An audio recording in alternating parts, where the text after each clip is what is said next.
Bienvenue sur Question de Daron, un podcast Bubble Mag. Pourquoi les enfants font-ils des crises de colère ? Parce que leur cerveau, encore très immature, n'est pas câblé pour faire face aux tempêtes émotionnelles. Reprenons depuis le début. Le cerveau humain est composé de 3 parties, apparues au fur et à mesure de l'évolution des espèces.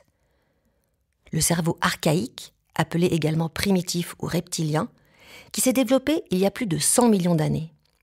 Il contrôle les fonctions involontaires et fondamentales de l'organisme, comme le battement de notre cœur, notre respiration, notre système digestif, mais également nos pulsions. Et notamment cet instinct de survie qui, en cas de danger, nous fait réagir par l'agressivité, la fuite ou la sidération. Deuxième partie du cerveau, le cerveau limbique, qui s'enroule autour du cerveau reptilien et qui se serait développé chez les premiers mammifères. Il enregistre notamment les comportements associés à des expériences agréables ou désagréables. Et surtout, il est responsable de la plupart de nos émotions. Le pauvre. Et la partie dernier cri, le cerveau que l'on appelle le cerveau supérieur ou néocortex. Il s'est développé il y a 40 000 ans et ne se trouve que chez les mammifères d'ordre supérieur, tels que les singes, les dauphins et les humains. L'élite, quoi. Cette section du cerveau abrite notre capacité de raisonnement, notre imagination, notre créativité et les compétences qui nous sont nécessaires pour résoudre des problèmes.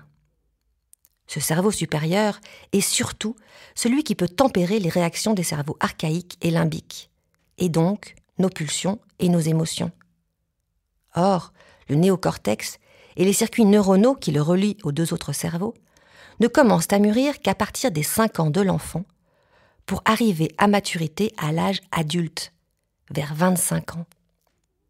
On n'est pas sorti d'affaire, je vous l'accorde.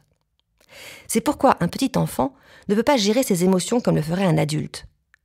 Non seulement il ressent les émotions telles la colère, l'angoisse, la tristesse, puissance 1000, mais en plus, il ne peut pas les contrôler.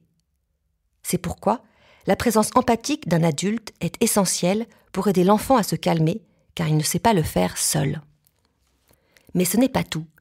Quand l'enfant est en proie à des émotions fortes et négatives, son cerveau produit de la cortisol, l'hormone du stress.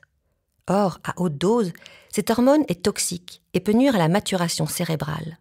Donc, non seulement ignorer ou s'énerver contre un enfant en prise avec ses émotions est totalement inefficace, mais c'est en plus potentiellement toxique pour son cerveau. De là à culpabiliser pour toutes les fois où vous n'avez pas assuré, il n'y a qu'un pas. Que je franchis régulièrement, je vous rassure. Mais c'est une erreur fatale.